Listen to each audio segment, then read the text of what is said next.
Right now, my guest is Tom Fitton. He is, of course, the president of Judicial Watch, frequent guests here on the program for their fine work in trying to find hidden emails and get to the truth about Benghazi and a variety of other issues. Tom, how are you?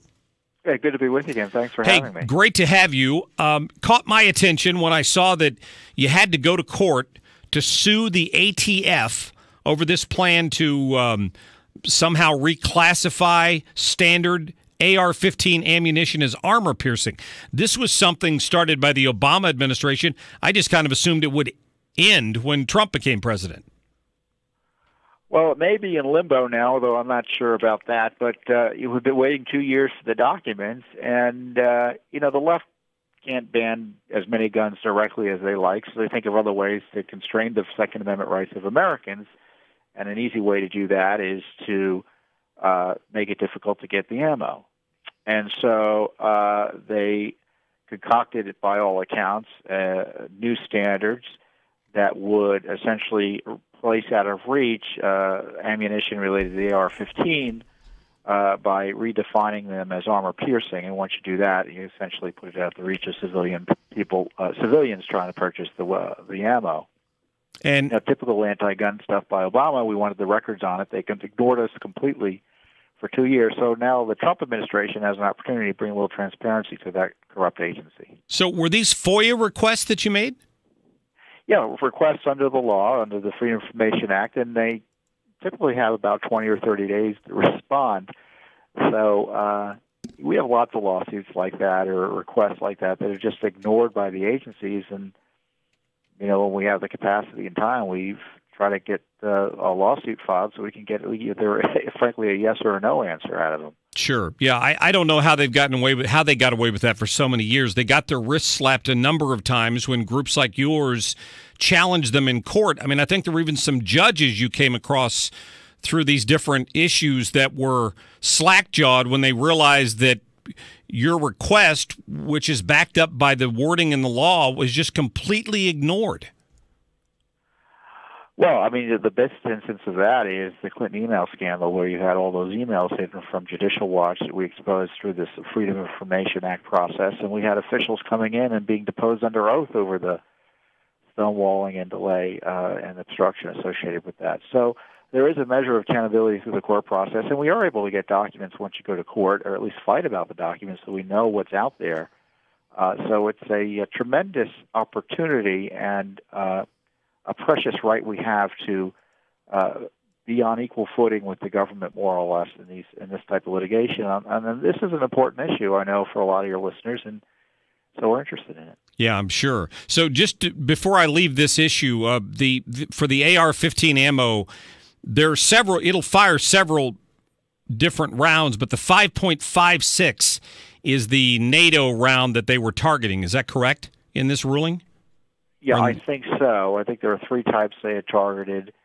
I think one of them is typically known as green tip ammo. And, shooting experts among your audience will tell you why there's not a dime's worth of difference between that and ammo that's legal, I'll quote, legal. Right. Just another attempt to kind of cloud the argument there a little bit, I think. But it didn't specifically address the 223, just the 5.56? Yeah, I don't have the three weapons types in front of me, but sure. If you go to our website at judicialwatch.org, you can get details on the three different types of ammo that could have been banned under this process. And I think it's under review again now, but we'll see. It's not only this with the ATF. We're hoping the Trump administration exposes things on Fast and Furious finally that the administration's been hiding.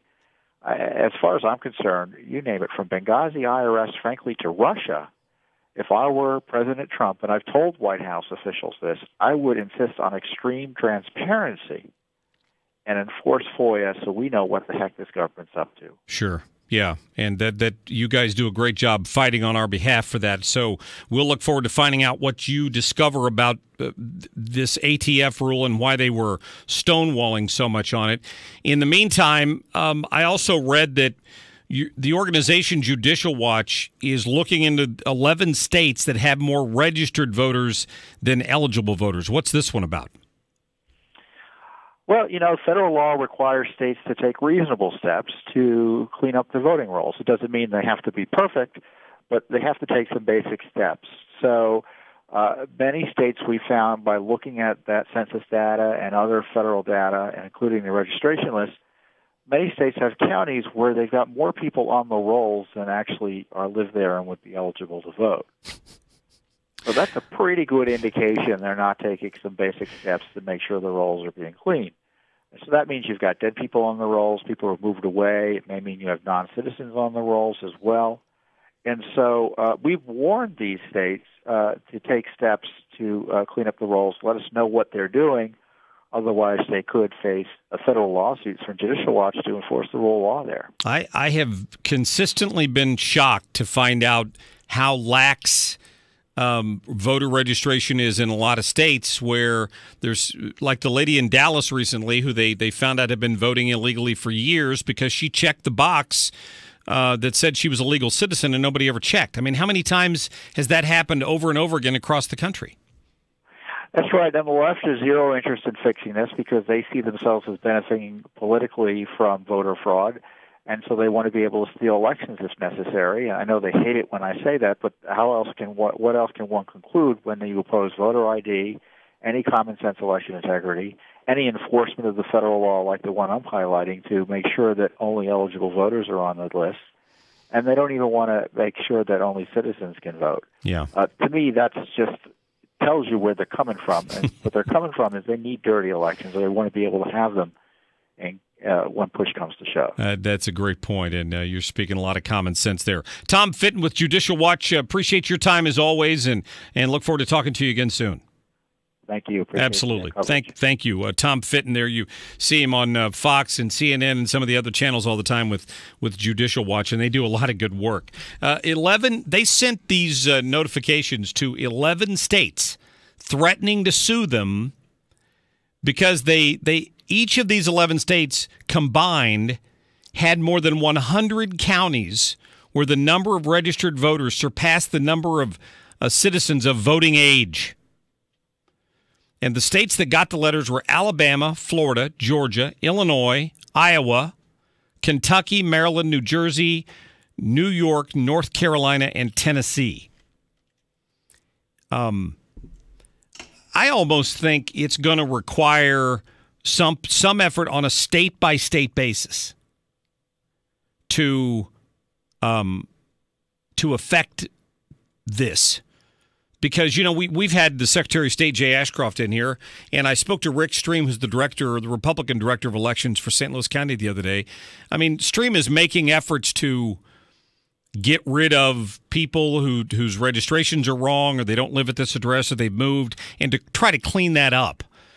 That could be what some of these numbers are. Somebody's still registered on Street Y, and they move it to a different city 5 miles away, and they register there, and therefore they're on there twice. It seems like those things would be so easy to fix, but they're not. There doesn't appear to be nationwide a great effort to want to do that, and I would have to completely agree with Tom Fitton. Anybody who would fight that effort to clean up the voting rolls has to have an ulterior motive. What other motive could there be if you don't want to police who's voting and who's not voting in this country? That's voter ID is one good step, but somebody could still walk into a poll and vote, even if they don't bring their ID. They had to water it down just to get it passed without too much screaming by the left. They had to water it down. That should be insulting to whatever group is claiming that, or whoever is claiming that this Group A or Group B don't have the get up and go or the ability or the intelligence to go get a photo ID, even though we're going to give it to them for free. Give me a break. That's insulting. If you're capable of voting in this country, you're capable of going and getting a photo ID. It just seems so simple that sometimes you just want to shake your head. It's really hard to believe. Coming up this hour, we're going to talk to Michael Stumo. He has been studying this trade issue with China. Now, the president claims that he got along great with the Chinese leader and that they're going to work on some things because the last thing China wants is a trade war. But, of course, they're also talking about some more serious issues as well. We'll talk to Michael coming up here in just a couple of minutes. Right now, why don't we give away a T-shirt? How about that? A gift pack for the 1-year anniversary of our show. We're doing it all week this week. T-shirt, couple of movie passes. How about caller number 8? 314-969-9797. Caller 8 gets a T-shirt. We'll give one away the rest of this week as well, and we'll be right back.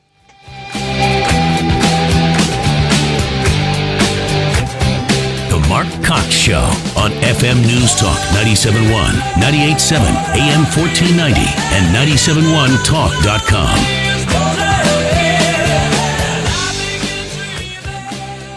Check out our newest web video series, Annie Got Your Gun. Join Annie from The Annie Fry Show as she goes through the steps of purchasing her first handgun and getting the proper training. Watch now at 971talk.com. Brought to you by Southern Armory and U.S. Law Shield.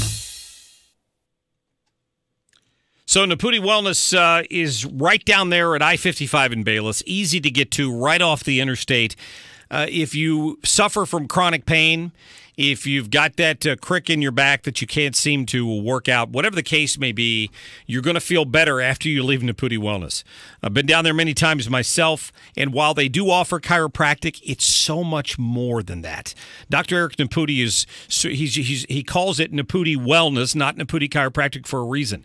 People walk in there and they walk back out after some treatments and a treatment plan that they put you on feeling like a different person, more balanced. I mean, if somebody tells you you're unbalanced, you might need a different kind of care, but they show you how to get your body back in balance so you feel good, right? You're going to love his drug and surgery-free approach. Yes, I can speak. He calls it common sense healthcare at Naputi Wellness. Go onto their website, sign up for your new patient appointment today, NaputiWellnessCenter.com. Again, NaputiWellnessCenter.com. Hey, would you buy a house without looking inside? Well, of course not. Well, shouldn't you be just as diligent when choosing a financial advisor? Hey, it's Sean Hannity here, and just as a house is more than 4 walls, well, a financial advisor is more than just a nice office. Now, what's their background? Do they work in your best interest as a fiduciary? What's their financial specialty? Now, you want to know all these things because the chances are over your lifetime, you're going to trust them with far more than the value of your home because knowledge and experience count for a lot in retirement income planning. Here in St. Louis, you need to know Ken and Lori Heisey and the team at the Heisey Advisory Group. Call them now at 314-328-6000. That's 314-328-6000. Don't be cavalier with your financial assets. Heisey Advisory Group, 314-328-6000. Investment advisory services offered through Global Financial Private Capital, LLC. Securities offered through GF Investment Services, member FINRA SIPC. Trial lawyers continue their attacks on Missouri companies, scaring off new investment and jobs. For years, Missouri's legal landscape has tilted in favor of the trial lawyers with their lobbyists and their money as they've conspired to gain more and more control over our legal system. Today, St. Louis is called